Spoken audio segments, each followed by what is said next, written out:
ఇక మరోవైపు కోర్టు తీర్పు నేపథ్యంలో హెచ్సీఏకు సంబంధించి మరిన్ని డీటెయిల్స్ పాండు అందిస్తారు. పాండు చెప్పండి, ఎన్నికలకు హైకోర్టు గ్రీన్ సిగ్నల్ ఇచ్చింది, మరి ఎప్పటిలోగా ఎన్నికల ఫలితాలు వచ్చే ఛాన్స్ ఉంది, అప్డేట్స్ ఏంటి? రెహానా, కొద్దిసేపటి క్రితం ఇచ్చిన హైకోర్టు తీర్పు నేపథ్యంలో అంటే గత జనవరి 17న హెచ్సీఏకి ఎన్నికలు జరిగాయి. అది కోర్టు తీర్పులకు అనుగుణంగా జరిగాయి. అప్పుడు కోర్టు ఇచ్చిన తీర్పు ప్రకారం ఎన్నికలు జరపాలి కానీ రిజల్ట్స్ ప్రకటించకూడదు అన్న నిబంధనతో ఎలక్షన్ చెలివాయి. దీనికి రిటర్నింగ్ ఆఫీసర్గా అప్పుడు రాజీవ్ రెడ్డి ఉన్నారు. మొత్తం 218 ఓట్లకు గాను హెచ్సీఏ ఎలక్షన్స్కు వివిధ క్రికెట్ సంఘాల హెచ్సీఏకి అనుబంధ క్రికెట్ సంఘాలకు సంబంధించి ఉన్న ఓట్ల ప్రకారం 218 గాను 206 ఓట్లు పోల్ అయినట్టుగా అప్పుడు తెలిసింది. ఇందులో సెక్రటరీ అప్పటికే అంటే అప్పుడున్న ఎలక్షన్ నిబంధన ప్రకారం సెక్రటరీకి శేషనారాయణ ఒకరే మాత్రమే ఉన్నారు. ఆయన ఏకగ్రీవంగా కూడా ఎన్నైంది, అది అధికారికంగా ప్రకటించలేదు.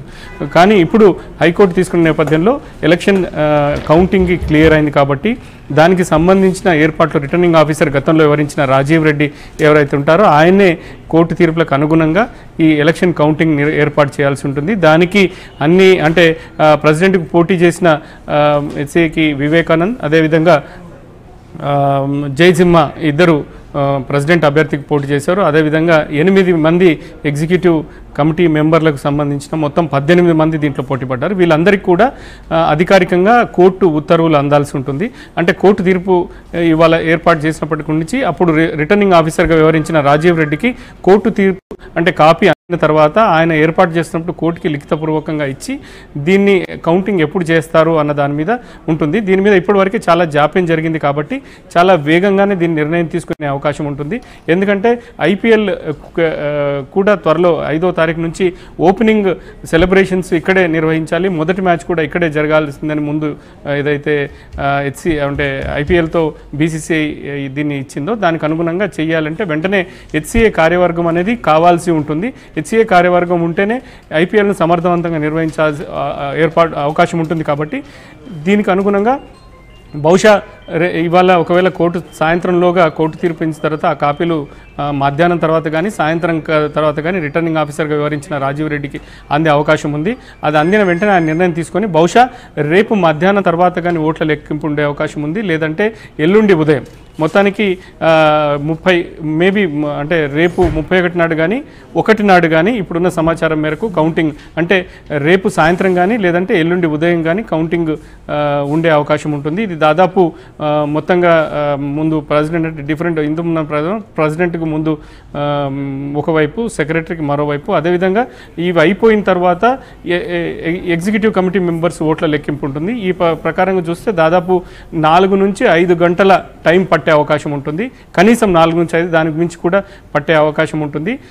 ఇది బహుశా రేపు సాయంత్రం కానీ ఎల్లుండి ఉదయం కానీ ఓట్ల లెక్కింపు ఉండే అవకాశం ఉంది. అది ఇప్పుడు మనకున్న సమాచారం. Rehana. Okay Pandu, thanks for the updates.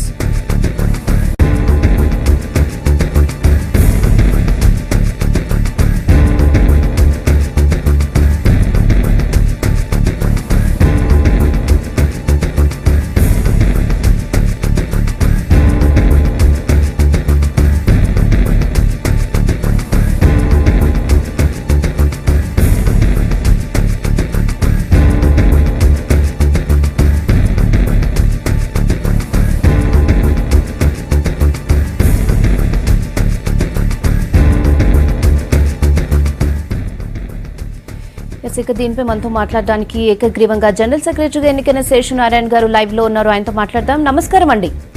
నమస్కారం అమ్మా. ఇక హైకోర్టు గ్రీన్ సిగ్నల్ ఇచ్చింది. సో కోర్టు తీర్పును ఎలా చూడొచ్చు అంటారు?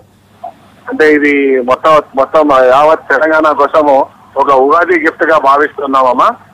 అది కాకుండా తర్వాత ఎవరికైతే మా ప్రెసిడెంట్ గా నాతో పోటీ చేశారు వివేకానంద్ ఫార్మర్ ఎంపీ గారు కృషి, వాళ్ళ కష్టము, జీవినోద్ ఫార్మర్ మినిస్టర్ ఎవరైతే మాకున్నారో వాళ్ళ అండదండలుగా సహకారంతో మేము ఈ విజయం సాధించగలిగామని నేను భావిస్తా ఉన్నాము. Ultimately truth has one. Hello, అయితే ఫలితాలు ఎప్పటిలోగా ప్రకటించవచ్చు? ఫలితాలు అంటే ఇప్పుడు ఆర్డర్ కాపీ మా అడ్వకేట్స్ ఉన్నారమ్మా. Advocates they will collect the order copy collect చేసిన తర్వాత it will be served on the returning officer appointed by court. ఆ ఎలక్షన్ ఆఫీసర్స్ వాళ్ళు సమయము, డేట్ నిర్ణయిస్తారు. బహుశా ఈ రోజు సాయంత్రం కాకపోయినా రేపటి వరకు కౌంటింగ్ అయ్యే అవకాశాలు ఉన్నాయని భావిస్తా ఉన్నాం. ఓకే శేషనారాయణ గారు, థ్యాంక్ యూ అండి.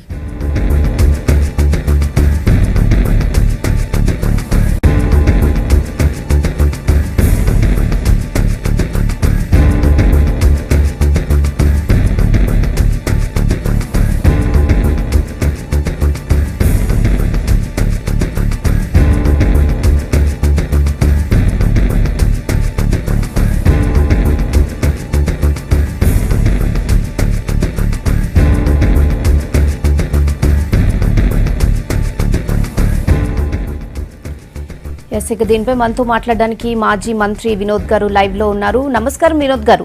నమస్తే అండి. నమస్తే అండి. హైకోర్టు గ్రీన్ సిగ్నల్ ఇచ్చింది, మరి కోర్టు తీర్పును ఎలా చూడొచ్చు అంటారు? ఇట్ ఈస్ హార్టియెస్ట్ కంగ్రాచులేషన్స్ మా హెచ్సిఏ బ్రదర్స్ అందరికండి. చాలా ఎఫర్ట్ పెట్టారు. ఈ రోజు మేము ప్రత్యేకంగా న్యాయమూర్తులకు ధన్యవాదాలు చెప్తూ ఇచ్చిన తీర్పుకి ప్రతి ఒక్క వ్యక్తికి justice has prevailed in HCA. ఆర్ హెచ్సిఏలో ఉన్న అవకతవకలన్నీ దీనికి దూరంగానికినే తీర్పు వచ్చింది. మీ కౌంటింగ్ తొందరగా చేసిన తర్వాత మా హెచ్సిఏ బ్రదర్స్ అందరికీ ఎంత అన్యాయం అయిందంటే వాళ్ళు 3-4 years నుంచి బాధలో ఉన్నది. ఇలా వచ్చినందుకు ప్రత్యేక ధన్యవాదాలు చెప్తూ మా ఉన్న హెచ్సిఏ బ్రదర్స్ అందరికీ ప్రతి ఒక్క వ్యక్తికి మేము కంగ్రాచులేట్ చేస్తున్నాము. వాళ్ళు వచ్చి ఈ కౌంటింగ్ తొందరగా కంప్లీట్ చేసుకొని ఇవ్వాలనే and we want the result to be declared by the end of the day. అదే వర్కౌట్ చేస్తున్నాము. అది ప్రజలందరికీ తెలవాలి. హెచ్సిఏలో ఉన్న సమస్యలన్నీ దూరం చేయడానికి మేము ప్రత్యేకంగా ప్రయత్నిస్తాము. మా తమ్ముడికి ప్రత్యేకంగా మీ అందరి ఆశీర్వాదాలు ఉండాలని ప్రత్యేకంగా కోరుకుంటూ హెచ్సిఏ బ్రదర్స్ ప్రతి ఒక్కళ్ళకు కంగ్రాచులేషన్స్. ఓకే సార్, ఫలితాలు ఎప్పటిలోగా వచ్చే ఛాన్స్ ఉంది సార్? ఇవాళ కౌంటింగ్ అయిపోవాలని మా పూర్తిగా ప్రయత్నము. సాయంత్రం వరకు రిజల్ట్స్ డిక్లేర్ అయిపోతుంది. Okay sir, thank you.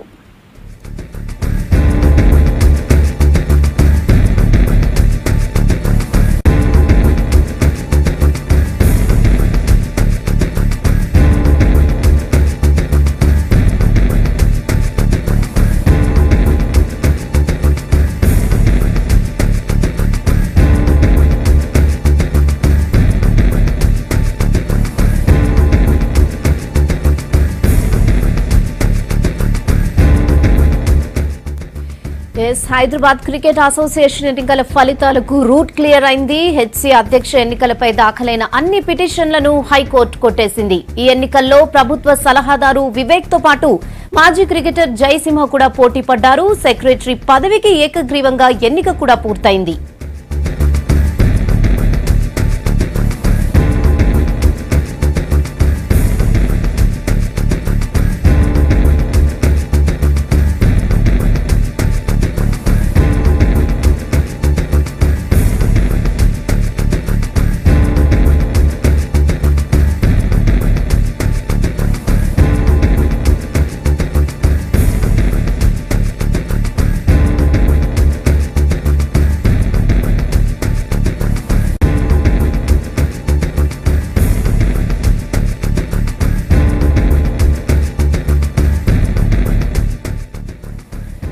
Hyderabad cricket association ఎన్నికల ఫలితాలకు రూట్ క్లియర్ అయింది. హెచ్సి అధ్యక్ష ఎన్నికలపై దాఖలైన అన్ని పిటిషన్లను హైకోర్టు కొట్టేసింది. ఈ ఎన్నికల్లో ప్రభుత్వ సలహాదారు వివేక్ తో పాటు మాజీ క్రికెటర్ జయసింహ కూడా పోటీ పడ్డారు.